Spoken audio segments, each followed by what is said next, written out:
오늘 다른 시장 정보회의부터 시작하죠. DB금융투자 을지로금융센터 이영로 차장 나와 있습니다. 어서 오십시오. 예, 안녕하십니까. 네. 자, 뭐 정보회의 금리 얘기, 네. 금리 얘기 예. 할 게 있을까요? 일단은 뭐 금리는 이제 수능 받아들여져야 되는 부분들이고요. 이게 계속 금리 올라가는 거에 대해서 너무 그렇게 신경 쓰다 보면은 금리가 이제 근데 발작이라 그러잖아요. 네. 텐츄럼이라는 미국식 표현이지만 금리 발작이 긴축이라는 것이 실제 나타나진 않아도 우려감이 과도하게 팽배해지면은 네. 우리는 지금 현재 가계 부채도 그렇고 네. 뭐 B2 이런 얘기도 많이 하지만 일단 신용 사회에서의 어떤 그런 그렇죠. 빚이 네. 많이 있잖아요. 그러니까 예. 이것은 분명히 금리라는 그 대가를 치러야 되기 때문에 네. 공짜는 없다. 네. 완전히 제로 금리로 뭐든지 다 주면 예. 뭐 그거 이상 좋은 게 어디 있겠어요, 그죠? 그렇죠. 근데 이제 증권사에 계시니까 네. 뭐 신용금리라든지 이런 쪽은 현재 그- 대출금리, 예. 신용 주식담보대출금리 이런 거 있잖아요. 두 가지가 있죠. 신용하고 담보대출하고. 이제 신용 같은 경우는 이제 전체적으로 빌리는 거고, 근데 담보대출 같은 경우는 각 증권회사마다 주식을 담보로 해가지고 빌려주는 거기 때문에 금리가 약간 좀 차이가 있고요. 사용 기간에 따라서도 금리가 좀 차등이 있습니다. 그쪽 시장이 금리가 지금 움직일 기미는 아직 없나요? 예전부터 동일합니다. 그래서 동일해요? 예, 전반적으로 사람마다 아니면은 사용 금액에 따라서 뭐 이런 부분들에 따라서 각각 회사 내부의 규정들이 있고 네. 그거에 따라서 금리가 이제 차등 적용되기 때문에 예. 그래요. 제가 궁금한 게 그거였어요. 이제 시장 금리가 들썩거리니까 예. 이 증권사들도 은연중에 보면은 슬쩍 올리는 게 이제 신용대출 금리, 그다음에 이제 주식담보대출 금리. 원래 시중보다 좀 높았어요. 원래도 예, 그렇죠. 원래 높았기 때문에 그거에 대한 금리 인상이나 이런 부분들에 대해서는 얘기가 없습니다 아직. 오케이. 예. 증권사에 계시니까. 자, 그럼 정보회의로 가죠. 기업 가야죠. 네, 기업 예. 정보 어떤 거 들어볼까요, 오늘은? 예, 오늘은 제가 이제 하나 에어로스페이스라는 종목을 좀 가지고 한화 나왔습니다. 예. 에어로스페이스. 네. 이게 이제 하나 에어로스페이스 같은 경우는 국내에서 엔진 부품을 글로벌 제작사들한테 납품을 하고 항공기 엔진. 예, 네. 위탁 생산을 하고 있는 기업이고요. 지금 이거 갖고 온 건 최근에 이제 코로나의 종식 이후로 LCC 이제 저비용 항공사들. 예, 저비용 항공사들이 이제 다시 뜨면서 추가적인 항공기 수요가 이제 발생이 되고 그러면 다시 예. 코로나로 항공기가 뜬다는 게 이상하잖아요. 코로나가 백신 때문에 예, 그렇죠. 백신의 확산과 보급으로 인해서 다시 태동을 하려는 움직임이 있다. 네. 항공기 승객 항공기, 그러니까 여객 항공기라고 하잖아요. 여객 수요 부분. 사실 LCC는 그 화물 운송 쪽은 그렇게 강하지는 않을 거고. 네, 예, 그렇죠. 화물 운송은 지금 굉장히 좋은 호황일 수 있어요. 네. 반도체 품귀 현상 때문에 고가의 반도체들은 대부분 배로 안 실어 나르고 일부 배로 나르겠지만 대부분이 항공기로 거의 다 항공기로 움직이고 있고요. 네. 부피가 작고 그 단가가 높기 때문에 그렇죠.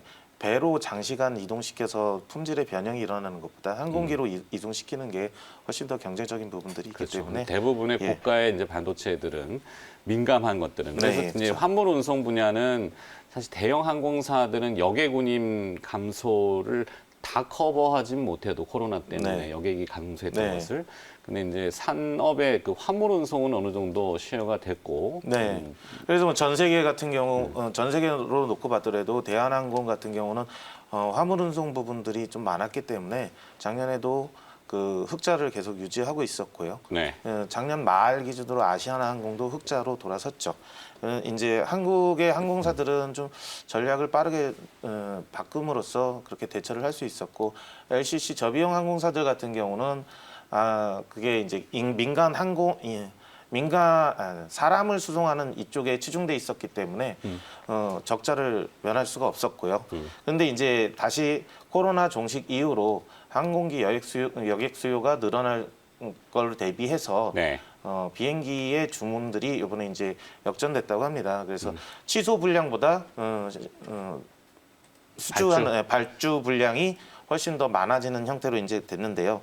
네. 하나 에어로스페이스 같은 경우는 이제 그 항공기 엔진 분야는 워낙 진입 장벽이 높습니다. 진입 장벽이 높은 회사인데 P&W라고 해가지고 프릿 앤드 휘트니스라는 회사가 있습니다. 이 회사의 하나 에어로스페이스 USA 법인이 작년에 저희 RTX 프로그램이라는 파트너사 선정할 때 주는 상이 있는데요. 이게 골드 등급을 받았습니다. 이 골드 등급을 받기 위해서는 1년 동안 납기 지연이라든지 하자가 하나도 없이 100% 달성을 해야 되는 부분이기 때문에 신뢰성이 상당히 높게 인정받았다라고 볼 수가 있겠죠. 네. 그리고 이제 뭐 롤스로이스부터 최고 파트너상도 수상을 했었고요. 롤스로이스? 예. 왜 롤스로이스? 롤스로이스 그러면 보통 우리가 이제 그런 차로 영국의 많이, 예. 약간 고급 세단 그렇죠. 내지는 그런 브랜드로 알고 있는데 네. 롤스로이스가 예전에 같은 경우는 그 자동차 우리 그 팬텀이라는 그 차나 이런 부분들로 많이 알려져 있었는데 올해 2차 세계대전 이후 자동차 산업이 영국에서 이제 좀 많이 줄면서 네. 이 자동차 산업 부분보다는 항공 엔진 부분에 대해서 훨씬 더 많은 투자를 진행해 왔고 그래서 지금 현재는 롤스로이스, GE 그다음에 프릿 앤드 휘트니스라는 세 개 회사가 전 세계 항공기 엔진의 대부분을 다 제작을 하고 있고요. 네. 민간뿐만 아니라 군수 엔진도 같이 이제 제작을 하고 있는 상황입니다. 그 제트 엔진이라고 하는 그렇죠. 일명. 네. 네. 자, 그러면은 한화 에어로스페이스의 또 다른 네. 모습들. 이제 또 이제 프릿 앤 휘트니스사하고 그 RSP라는 P&W라고 하는 게 그 회사인가요? 네. 프리 앤 피트니스 예. P&W. 네. 예. P&W 이 회사하고 국제 개발 공동 사업을 방식으로 해 가지고 지분을 투자해서 사업 초기 단계부터 같이 진행하는 겁니다. 이렇게 지분을 투자해서 하는 사업 부분에 GTF라는 엔진이 있습니다. 신형 엔진인데요. 이 엔진 같은 경우는 기존 엔진 대비 뭐 에너지 효율이라든지 이렇게 돼 있네. 예. 에너지 효율이 16% 정도 개선된 엔진이라고 합니다. 이 엔진을 이제 같이 이제 공동 개발을 하면서 만드는 걸로 진행을 하고 시작을 했습니다. 그다음에 위성업체인 세트랙 아이라는 회사를 지분을 인수를 통해서 얼마 전에 공시가 나왔죠. 예. 네. 우주 산업에 이제 우주 산업 쪽으로도 사업 확대를 하고 있고요. 그 김동관 전무 위주로 테스크포스 팀이 꾸려졌고 네. 그쪽으로 전향적으로 가겠다라고 선언을 했고 네. 그러면서 이제 세트랙 아이라고 하는 국내 위성 부품 업체를 인수했고 광학 장비, 그러니까 위성에 탑재되는 광학 장비라든지 카메라의 고해상도에 대한 고해상도 광학 장비 부분들을 만드는 회사고요. 네. 위성에 탑재해가지고 그쪽에 연계돼서 있는 겁니다. 근데 이제 제가 지난번에 한번 위성 관련돼 가지고 그 6G 이쪽에서 관련된 안테나 회사들을 말씀을 드렸었는데 네. 안테나 회사 같은 경우는 그 하나 시스템을 또 얘기를 했었습니다. 그러니까 이 자회사 간의 연계를 통해서 위성에서 광학 장비 부분에 대한 위성을 쏘아 올려서 저궤도 위성을 쏘아 올려서 군사 위성이라든지 이런 부분들로 해가지고 나오는 정보 처리나 이런 부분들을 또 자회사인 하나 시스템을 통해서 같이 연계되는 이런 형태로도 갈 수가 있고요. 네. 지금 추진하려고 하는 부분이죠. 그리고 또 이제 뭐 자회사 중에 또 자회사죠. 이 자회사 중에 하나 디펜스라는 회사가 있습니다. 네. 이 하나 디펜스는 지금 현재 전 세계 자주포 시장의 그 50% 가까이를 수출을 하고 있고 점유를 하고 있는 K9 이 자주포를 만들고 있는 회사입니다. 예, K9 자주포는 그 전 세계 시장에서 최고의 자주포로 인정을 받고 있고요. 얼마 전에 인도의 백문이 납품이 완료가 됐습니다. 네. 그런데 이제 평가 후에 되게 좋게 성능이 좋기 때문에 추가적으로 200대나 300대 정도 물량의 추가적인 발주가 예상되고 있는 상황이고요. 예. 그다음에 최근에 또 중동 지역에 그 드론 공격으로 해서 이렇게 많이 피해를 봤죠. 사우디가. 네네. 예. 이걸 드론 잡는 장갑차라고 해가지고 비오복합이라는 게 있습니다. 이 비오복합에 대한 장갑차는 이 발칸인가요? 이게 지대공 미사일도 옆에가 이제 좀 탑재돼 있고요. 네. 그 다음에 그 발칸 개념의 그런 기관포가 장착이 돼가지고 안테나하고 같이 그 A사 레이더 같은 거를 장착해서 네. 그 적에도 저공 비행하는 거든 아주 작은 물체도 잡아가지고 격추시킬 수 있는 이런 이영규 비오복합이라는 차장님이 것입니다. 약간 그 군사적인 그 밀리터리에 관심이 많으시죠. 네. 네. 예. 군대는 어디? 예. 인사행정으로. 모든 장비에 대한 건 다 껴야 되는. 돈 주고 사와야 되니까. 네. 그건 격리인데. 자, 어쨌든 뭐 그래서, 이 비오복합이라는 부분들이 다시 뜨고 있으면서 중동 지역에서 되게 인기를 끌고 있고요. 그 인도하고 중국하고의 국경 지역에서 또 그쪽에 중국이 자주포 엄청 많이 배치되어 있는 걸로 알고 네. 있어요. 네. 근데 이제 드론으로 중국이 공격한다라는 이야기들이 막 나오면서 이런 거기에 부분들에 대응하는 대한 걸로 예, 또 비오복합이 또 뜨고 있습니다. 또 하나 이제 그 호주가 차세대 그 장갑차 사업 부분에 기존에 이제 했는데 이게 한국 하나 디펜스의 레드백 장갑차라는 회사하고 그 독일의 라인메탈사하고 두 개가 이제 최종 경합에 붙어 있고요. 네. 이게 이제 1년간의 시험 평가를 통해서 최종 선정이 됩니다. 근데 이 시장 규모가 이제 55조입니다. 호주에 대한 이 장갑차 사업만 55조짜리고요. 네. 만약 여기서 선정이 되게 되면은 이제 상당히 큰 수익 부분들이 또 기대가 될 수 있는 부분들인데 이게 조금 유력하게 돼 있는 것 같은 경우는 호주하고 같이 현지 생산을 하려고 하고 있습니다. 그래서 호주 쪽에다가 이제 현지 법인을 설립하고 그쪽에서 공장 가동이나 그 해당 지역 쪽이랑 연계해가지고 지금 대응하고 있고요. 네. 참 희한한 게 우리가 이제 이게 궤도형 장갑차 부분인데 호주에 근데 궤도형 장갑차가 거기는 다 바다잖아요.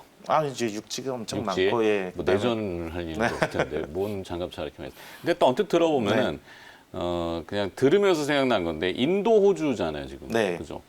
그러면 미국, 일본, 인도, 호주가 이번에 네. 쿼드라는 네, 맞습니다. 개념으로 히토류를 가지고 네. 중국과 붙은 네. 연합이잖아요. 네. 중국을 다 지금 커버하는 이런 라인 내에 네. 좋게 얘기하면은 좋은 건데 나쁘게 얘기하면 중국한테 밑보이는 산업이란 말이죠. 방산이라는 게 자칫 잘못하면. 그렇죠. 그런데 이제 물론 뭐 중국한테 밑보인다라고 안 한다는 얘기는 아니지만. 네. 그건 뭐 별개로 일단은 이쪽에서 개발을 되고 있는 사업이고 사업 추진하고 있던 부분들에 대해서 이제 그 수주나 이런 부분들을 통해서 회사가 다시 앞으로 나아갈 수 있는 부분들에 대한 아마 이런 제 생각에는 이따가 뭐 풍문에 지금 뒷얘기가 없잖아요. 사실 네. 오늘 준비하신 게 없다 그래가지고 네. 한화 에어로스페이스의 풍문은 두 가지가 아닐까 싶은데 그냥 네. 개인적인 생각입니다. 네.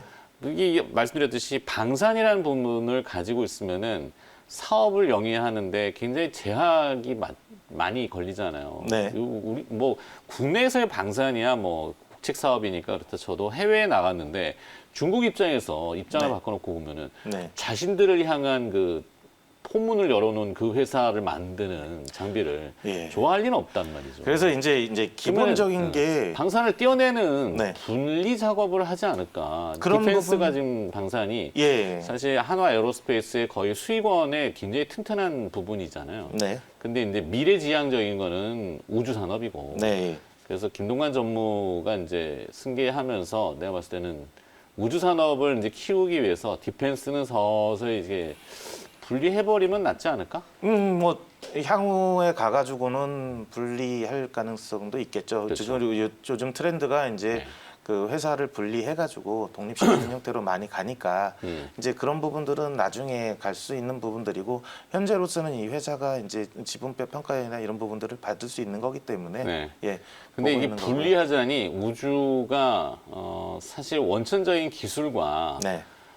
가지고 있는 게 이 사명은 에어로스페이스지만 네. 항공기 엔진의 네, 맞습니다. 부품이나 이쪽은 그냥 요 정도 수준이란 말이에요. 근데 이렇게 위로 하려면은 그러니까 세추에가이를 일단 인수했고 예, 그렇죠. 그다음에 여기 인수 이게 시장 풍문이지만 네. 모 대형 국내사를 또 인수한다는 설이 돌아요. 설이지만 이 풍문이에요. 그거는 일단- 제가 솔직히 네. 말씀드려서 뭐 노코멘트고 알 수 없는 부분인 거고요. 그다음에 그런 뭐 얘기를 이게 자꾸 흘리는 거 보면은 네. 이 회사가 또 이제 그 재밌는 게 이제 우주 산업을 가려고 하는 부분들이잖아요. 네. 근데 저궤도 위성들을 최근에 좀 많이 쏘아 올리고 있죠. 네. 500에서 800km 사이에 저궤도를 돌고 있는 위성이고요. 이거 같은 경우는 고도가 낮다 보니까 500km라면 상당히 우리가 높고 보는데 위성 분야에서는 되게 낮은 고도랍니다. 네. 낮은 고도예요. 그 낮은 고도고 그 고도가 낮기 때문에 이게 위성이라는 게 안 떨어지려면은 열심히 돌아야 돼요, 지구를. 그렇죠. 엄청 빠른 속도로 열심히 돌아야 됩니다. 그렇기 때문에 이게 수명도 되게 짧아요. 2년에서 3년 정도 주기로 이제 사라져 버립니다. 그렇기 때문에 계속적으로 올려야 되는 건데 네. 저궤도 위성을 올리기 위해서 이제 우리가 지금 현재 항우연에서 개발하고 있는 우주 발사체라든지 이런 부분들을 이용하게 되면은 액체 로켓을 이용하게 되면은 발사 비용이 좀 많이 들어가거든요. 근데 이번에 이제 트럼프 시절에 우리 한국의 로켓 발사에 대한 사거리 연장 부분에 대해서 합의를 한미 봤어요. 미사일 예, 협정. 미사일 협정을 받습니다. 그래서 사거리 800km의 탄도 중량 2톤짜리 미사일을 할 수 있도록 했어요. 이번에 그 한미 방위비 협정도 증액을 해줬잖아요. 네, 예. 그러니까 뭘 줬으면 얻어야죠. 예. 이게 근데 아마 또 요- 사거리 얘기가 좀 나왔으면 좋겠는데. 이 로켓 체제를 이용하게 되면은 앞에 탄두를 빼버리고 페어링 덮개를 씌운 페어링을 장착해서 인공위성을 쏘아 올리게 되면은 저궤도 위성은 한국이 언제든 원할 때 쏘아 올릴 수 있다. 예, 이런 부분들로 갈 수 있는 것들도 있기 때문에 네. 예, 저궤도 위성 부분에 대한 우주 산업 부분이나 이런 것들은 또 한국도 이제 본격적으로 우주 산업 부분, 그 다음에 6G 쪽에 이런 사업 부분들을 활용할 수 있는 부분들이 이제 늘어나지 않을까. 그래서 항공 우주 산업 부분에 대해서 한쪽을 담당하고 있는 하나 에어로스페이스를 좀 들고 나와봤습니다. 당연히 예, 늘겠죠. 당연히 늘어요. 네. 그리고 또 이 한화는 한화라는 그 타이틀이 프리미엄으로 작용해서 이제 자본을 용이하게 운용할 수 있다라는 장점이 네. 있기 때문에 많은 그 우수한 업체들과 협력하면은 뭐 또 하나의 그림도 나올 수 있겠다 네. 생각이 들어지네요. 자, 뭐 할 얘기 하려면 뭐 1시간, 2시간도 할 수 있지만 네. 이게 뭐 해야 될 수 있는 얘기가 못할 얘기도 있고 막 네. 해가지고 뒤섞여. 저 뒤에 또 제 거랑 겹쳐요, 사실은. 아, 예. 네. 그래서 제가 뭐 아는 뭐 주제비를 이렇게 네. 막 털어댈 수도 없고 그래서. 여기까지? 네, 그리고 가격 전략 참고하시라고 그거 좀 정리해 주시면. 가격 전략 같은 경우는 솔직히 이제 지금 시가총액 밸류 2조 2조란 말이에요. 이 시가총액 2조고요.